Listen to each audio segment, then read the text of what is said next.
Hej, i dag vil vi vise 2 forsøg, hvor vi finder ud af i første forsøg, om det er varmt eller koldt vand, der har mest massefylde.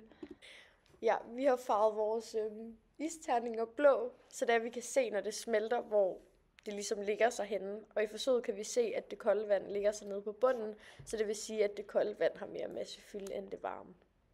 Fordi at det varme vand udvider sig mere, og derfor ligger det kolde sig nede på bunden. Koldt vand, det er ligesom mere sådan pakket sammen, så det gør, at det er mere tungt, hvor et varmt vand, det ligesom skiller sig mere, og det gør, at det er lettere at ligge sig op på toppen. Hvis man er ude at bade, har man måske lagt mærke til, at jo længere ud man går, jo koldere bliver det nede på bunden, og det skyldes, at det kolde vand ligger sig nederst.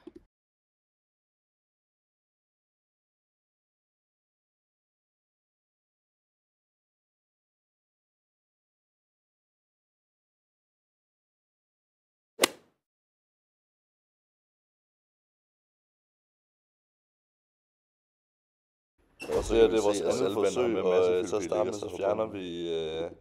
så fjerner vi det der glas der, hvor saltvandet så ryger ned i ferskvandet, og så ser vi, hvor saltvandet ligger sig i ferskvandet.